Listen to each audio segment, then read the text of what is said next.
बिस्मिल्लाहिर्रहमानिर्रहीम। पाक garrison education system Nankana class first year के तलबा अस्सलाम वालेकुम। मैं आपका फ़िज़िक्स ट्यूटर हाफ़िज़ एहसन अली उम्मीद करता हूँ कि आप लोग खैरियत से होंगे और खुदा ताला से आपकी खैरियत नेक मतलूब चाहते हैं। डियर स्टूडेंट, अल्लाह वजल से दुआ गो हैं कि अल्लाह वजल पाक गैरिजन के तलबा, असातिज़ा, इंतज़ामिया, प्रिंसिपल साहब तमाम की उम्र में इल्म में बरकतें अता फरमाए। डियर स्टूडेंट, प्रीवियस लेक्चर के अंदर हमने एस्केप वेलोसिटी को ब्रीफली डिस्कस किया। लेक्चर नंबर 15 के अंदर हमने एस्केप वेलोसिटी को ब्रीफली डिस्कस किया कि एस्केप वेलोसिटी क्या होती है, उसे हम डिराइव कैसे कर सकते हैं, उसको एक्सप्लेन कैसे कर सकते हैं, और लास्ट पे हमने उसके रिजल्ट डिस्कस किए कि किस तरीके से एस्केप वेलोसिटी इंक्रीज़ करती है, क्या क्या कंडीशन हो एस्केप वेलोसिटी इंक्रीज़ करती है, रेडियस के इंक्रीज़ करने से एस्केप वेलोसिटी पे क्या इफेक्ट होता है, और रेडियस के डिक्रीज़ करने से एस्केप वेलोसिटी पे क्या इफेक्ट होता है। Dear student, today class first year subject physics, chapter number 4 work and energy, lecture number 51। Dear student, इस लेक्चर के अंदर हम law of conservation of energy को डिस्कस करेंगे और half part of interconversion of energy को discuss करेंगे। इस आर्टिकल के अंदर, इस लेक्चर के अंदर डियर स्टूडेंट, हम law of conservation of energy और half part of interconversion of energy को डिस्कस करेंगे। डियर स्टूडेंट, इस लेक्चर को सुनने के बाद आप इस काबिल हो जाएंगे कि बता सकेंगे कि law of conservation of energy क्या है, हाउ एनर्जी कन्वर्ट, एनर्जी एक से दूसरे में कैसे तब्दील होती है, a part of interconversion of energy, और इंटर कन्वर्जन ऑफ एनर्जी का एक हिस्सा हम डिस्कस करेंगे। जी, law of conservation of energy statement, the energy can not be created और destroyed, energy change from one form to the other form but total energy remain constant. इस lecture के अंदर, इस स्टेटमेंट के अंदर वो कहता है कि ना तो एनर्जी पैदा होती है, ना ही एनर्जी तबाह होती है, बल्कि एक शक्ल से दूसरी शक्ल में तब्दील होती है। डियर स्टूडेंट, एनर्जी की बहुत सी किस्में हैं, लेकिन मोस्टली हम दो ही किस्मों को ज़्यादा डिस्कस करेंगे। एक इसके अंदर काइनेटिक एनर्जी, दूसरी पोटेंशियल एनर्जी। अब इसका मतलब है कि जो टोटल एनर्जी होती है वो काइनेटिक एनर्जी और पोटेंशियल एनर्जी का सम होती है। तो इससे मुराद है या तो काइनेटिक एनर्जी पोटेंशियल एनर्जी में चेंज होगी या पोटेंशियल एनर्जी काइनेटिक एनर्जी में चेंज होगी, लेकिन टोटल एनर्जी क्या रहेगी, कांस्टेंट रहेगी। अब इसके लिए एक फिगर देखें, इसमें एक पॉइंट ए है और पॉइंट बी जो है ये ग्राउंड है। अब बी जो है, जब ये ग्राउंड है तो पॉइंट ए ये ग्राउंड से एच हाइट पर है, यानी इसका जो वर्टिकल डिस्टेंस है वो है एच। अब इस पॉइंट ए के ऊपर ये बॉडी जो है वो रेस्ट की हालत में है। जब बॉडी रेस्ट की हालत में होती है तो उसकी वेलोसिटी क्या हो जाती है, जीरो। जब उसकी वेलोसिटी जीरो होगी तो उसकी काइनेटिक एनर्जी क्या होगी, जीरो। अब डियर स्टूडेंट, जब बी से हम ए की तरफ बॉडी को लेके जाते हैं तो बी से ए की तरफ जाते हुए इसकी हाइट इंक्रीज होती है। जब ये पॉइंट ए पर जाता है तो इसकी हाइट हो जाती है एच। अब पॉइंट ए के ऊपर जब इसकी हाइट h होगी तो इसकी पोटेंशियल एनर्जी इसके ऊपर क्या होगी, mgh, जो कि मैक्सिमम पोटेंशियल एनर्जी है।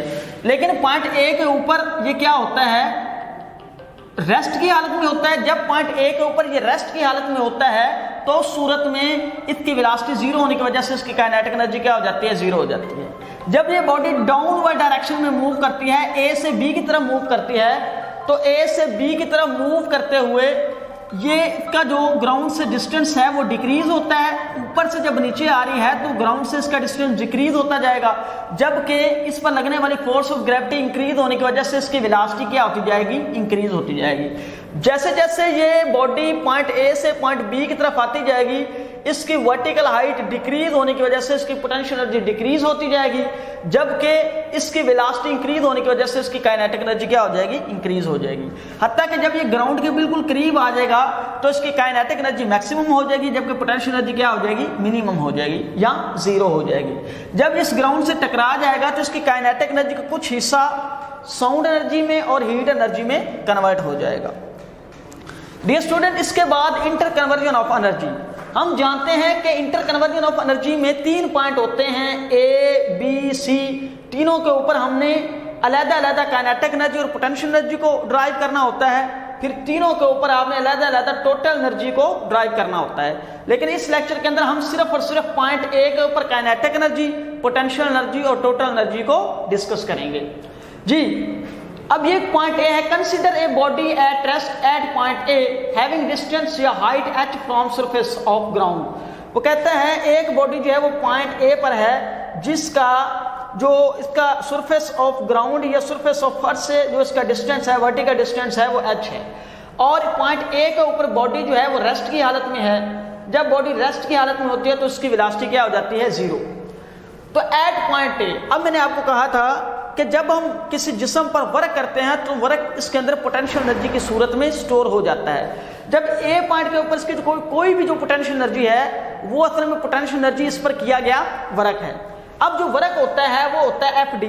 जब मैं किसी बॉडी को नीचे से उठाकर ऊपर लाता हूँ, फर्ज करिए मेरे पास बॉडी है, इसे मैं नीचे से उठा के ऊपर लेके आया हूँ, तो मैंने जो इस पर फोर्स लगाई है वो वेट की फोर्स के बराबर है, और नीचे से ऊपर ले जाते हुए जो मैंने इस पर डिस्प्लेसमेंट किया है वो इसकी हाइट है। अब देखें, जब इस बॉडी को इधर से उठा के इधर लेके गए हैं तो नीचे से ऊपर ले जाते हुए जो हम इस पे फोर्स लगाते हैं वो इसकी वेट के बराबर होती है। अब नीचे से ऊपर ले जाते हुए सी से एक तरफ ले जाते हुए जो हमने इसका डिस्प्लेसमेंट कवर करवाया है वो एच के बराबर है। तो एफ डी, अब जो फोर्स लगी है वो वेट एम जी, और जो डिस्प्लेसमेंट कवर करवाया है वो एच, तो m g h. Potential energy क्या हुई इसकी, एम जी एच। अब पॉइंट ए के ऊपर जब इसकी वेलोसिटी 0 है तो इसकी काइनेटिक एनर्जी क्या हो जाएगी, 0। लेकिन पॉइंट ए के ऊपर इसकी टोटल एनर्जी क्या होगी, क्योंकि टोटल एनर्जी सम है kinetic energy plus potential energy का। पॉइंट ए के ऊपर इसकी काइनेटिक एनर्जी 0 जबकि पोटेंशियल एनर्जी क्या होती है, एम जी एच। तो टोटल एनर्जी क्या हुई पॉइंट ए के ऊपर, ये हुई एम जी एच। अब इसका मतलब है कि पॉइंट ए के ऊपर जो इसकी एनर्जी है वो एम जी एच है, और जब ये आके जमीन से टकरा जाता है तो इसकी कुछ एनर्जी, काइनेटिक एनर्जी का हिस्सा जो है वो साउंड और हीट की फॉर्म में क्या हो जाता है, लॉस्ट हो जाता है, खो जाता है। तो डियर स्टूडेंट, बेसिकली इस आर्टिकल के अंदर हमने क्या क्या पढ़ा, इस आर्टिकल के अंदर हमने पढ़ा कि law of conservation of energy क्या है, कि ना तो एनर्जी पैदा होती है ना ही तबाह होती है, बल्कि एक से दूसरी शक्ल में तब्दील हो जाती है, और टोटल एनर्जी क्या रहती है, कांस्टेंट रहती है। उसके बाद हमने क्या पढ़ा कि ए पॉइंट के ऊपर ये रेस्ट की हालत में है, ए पॉइंट के ऊपर रेस्ट की हालत होने पर इसकी वेलोसिटी 0 होने की वजह से इसकी काइनेटिक एनर्जी क्या हो जाती है, 0। लेकिन ये ग्राउंड से h हाइट पर है, जितनी कोई बॉडी ग्राउंड से ज्यादा हाइट पे होगी, अगर वो ग्रेविटेशनल फील्ड के अंदर रहे तो उतनी उसकी पोटेंशियल एनर्जी ज्यादा होगी। अब एट पॉइंट ए के ऊपर इसकी हाइट h है ग्राउंड से, तो इसके ऊपर इसकी पोटेंशियल एनर्जी क्या होगी, एम जी एच होगी। तो इसका मतलब है कि पॉइंट ए के ऊपर इसकी काइनेटिक एनर्जी 0 जबकि पोटेंशियल एनर्जी मैक्सिमम होती है। जब इसे हम फॉल करवाते हैं डाउनवर्ड तो ऊपर से नीचे आते हुए सतह जमीन से इसकी हाइट कम होती जाती है। जब इसकी हाइट कम होती जाएगी तो इसकी पोटेंशियल एनर्जी क्या होती जाएगी, कम होती जाएगी, हत्ता कि जब ये ग्राउंड से टकराएगी तो हाइट 0 होने की वजह से इसकी पोटेंशियल एनर्जी क्या हो जाएगी, 0 हो जाएगी। लेकिन जब ऊपर से इसे नीचे फॉल करवाया जाता है तो ऊपर से नीचे आते हुए इसकी वेलोसिटी मैक्सिमम होती जाती है, हत्ता कि एक पॉइंट जब ग्राउंड से टकरा जाता है तो इसकी वेलोसिटी मैक्सिमम होने की वजह से इसकी काइनेटिक एनर्जी क्या हो जाती है, मैक्सिमम। जब ये ग्राउंड से टकराता है तो इसकी काइनेटिक एनर्जी का कुछ हिस्सा साउंड या हीट की सूरत में क्या हो जाता है, लॉस्ट हो जाता है।